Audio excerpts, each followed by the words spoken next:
Hello, BSC6003 students, presenting an effective energy management business case. Dr. Conway here. Because we had to cancel classes last week, and we will not have a class next week because you are doing your final exam, I thought I would send out this announcement, this video today to help you get you ready for your final exam. As you know, the exam will be held August 8th and 9th. So that means the instructions will be released at 12 a.m. on August 8th, and all answers must be deposited into the correct submission folder by August 9th at 11:30 p.m. Okay, so keep that firmly in mind. All right. Now, don't forget when you're. I know you're all busy working on your business cases now, so don't forget the business case guidance document from the Government of Canada should provide you with a broad outline. Now, you don't have to deal with all of the micro subheadings under each of the major phases of the business case. Use the ones that are applicable, but all the major phases should be covered. For example, phase one, strategic context. That's when you tie into the strategic objectives of the organization and so forth. All those topics we covered off extensively in the course. All right, so the strategic context of the organization, why coming to grips with energy management fits with the overall organizational objectives that the company has, and these kinds of issues, and the clarification of the nature of the problem need to be covered off, okay, and the scope that you're dealing with, and that's all in phase one, step one of the guide, okay. And then phase two is when you get into your analysis and recommendations. What are you proposing can be done to improve energy efficiency, and what are the costs and benefits associated with that? Remember all the lessons we talked about giving options if those are justified, giving a weak, medium, strong option, as is appropriate to the strategic considerations and what you've learned about your company, remember. Okay, so keep those issues all in mind, and we've talked about those extensively through the course, okay? And then you go into phase three, management and capacity. And that's when you talk about how the energy management investments or procedural changes are going to be managed. And most significantly, where your performance measurement strategy and results are going to be measured, assessed, and reported on. Okay? Make sure that all that stuff is clearly covered off. All right?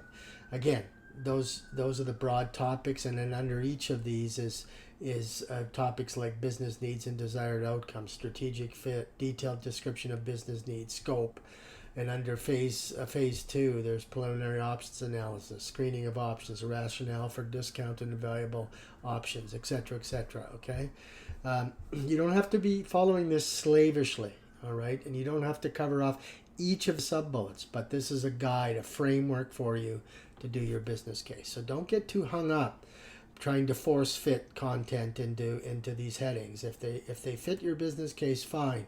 If they don't, then deal with them to the extent that they have to be dealt with in a separate section or integrated into another section, okay, or a pre-existing section. All right, so keep that in mind. And I'm really looking forward to seeing your business cases now on the 6th by 11:30. All right, and try not to be late because time starts to get pretty tight. Now, to the exam. Again, released at 12 a.m. on August 8th.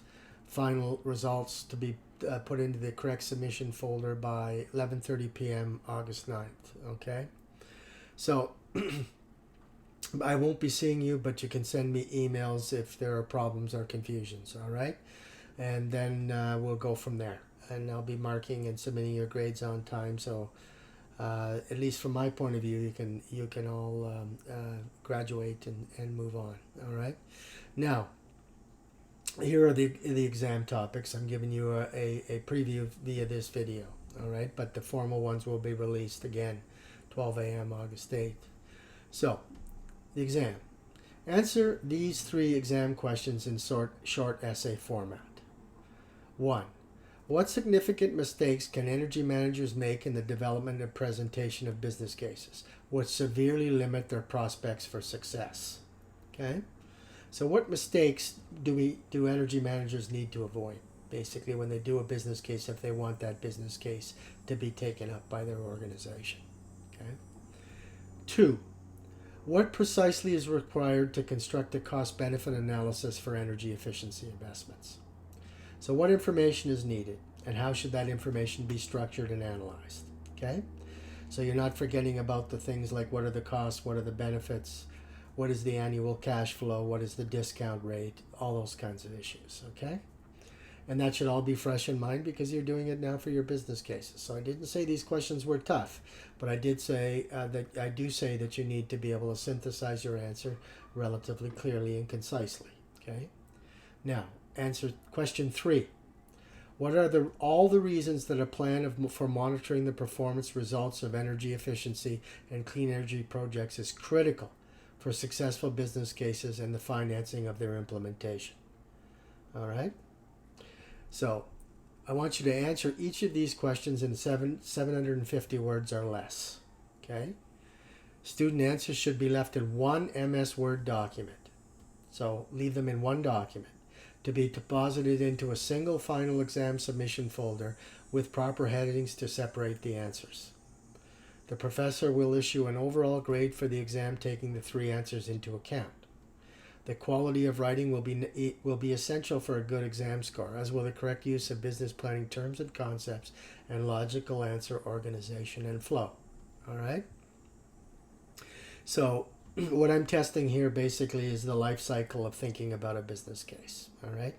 So 1, what significant mistakes can energy managers make in the development and presentation of business cases, which severely limit the prospects for success? So that question deals with the first initial planning stages of a business case. What mistakes do you not want to make in your business case, particularly if you are generating a large and elaborate business case? Say it's a significant investment. So remember all the things I taught you about linking to organizational objectives, making sure that your business case has very clear options, and there might be weak, medium, strong options. All right, and you might be using other types of analysis that needs to be very clear. Remember the discussions we had about not using energy speak, using language that financial decision makers will understand, etc., etc. All those topics we covered off, and that you want to avoid if you want to avoid those mistakes if you want your business case to be taken up by the organization. All right. The second question, what precisely is required to construct a cost-benefit analysis for energy efficiency investments? You've just gone through that. We went through it extensively. We talked about everything from identifying costs and benefits, that most costs will already be monetized, some benefits will be monetized, some won't be. How do we account for that qualitatively, and so on. But also then establishing how do you set up your spreadsheet to account for costs and benefits on a cash flow, an annual cash flow basis. Talking about discount rating and risk assessment and discount rating. Well, you would want maybe 2 or 3 different discount rates to give your client a proper perspective of the potential NPV of an investment. Talk about the NPV. Talk about IRR. You might want to mention something about payback periods, so on and so forth. Okay. 3. What are all the reasons that a plan for monitoring the performance results of energy efficiency and clean energy projects is critical for successful business cases and the financing of their implementation? And we talked about that extensively. I told you that one of the major barriers for a lot of people who are not energy experts is, how do I know? If I'm going to give you this $1 million to invest in energy efficiency, how do I know? How do I know how to account for that in cash flow? Because I told you that a lot of technology investments will appear as liabilities to the firm, whereas a lot of the benefits will be buried in cash flow if they're not properly accounted for, and so on. But also confidence, right? A business manager needs to have confidence that the investments they're making are going to show concrete results, obviously, right? So all those things we discussed come into play in number 3, okay? So basically these 3 questions are covering off the course. So I want you to give a synopsis in each of these, at the major lessons you've learned for each of these 3 questions, okay? Answers for each of the questions, as I said, should be 750 words or less. Students' answers should be left in one MS Word document to be deposited into the single final exam submission folder with proper headings to separate the answers. Okay? And I will be issuing one grade for all three answers. And the reason for that is that these three questions basically deal with the life cycle of your business case. All right? From planning to monitoring framework at the back end. And it's that I want you to reveal your knowledge in this area, and then hopefully get a good grade for having understood those key three areas of work, which is basically what the course was structured around, and telling me about it in 750 words for each question, okay, or less for each question, doing the best you can. In other words, you don't have a single spot to go and find the answer. You now have to generate the answer from your knowledge and what you've learned in the course and summarize it under those three question headings. All right? So best of luck to you. Send me emails if there are any urgent problems. I won't see you in class next week because you're doing your exam, and I want you to concentrate on getting ready for that. Thus, I'm sending you this video. And I hope to hear from you in the future. If you get jobs, send me an email. I'd like to hear about it. Okay. Take care of yourselves, and hopefully we'll see you soon. Bye bye now.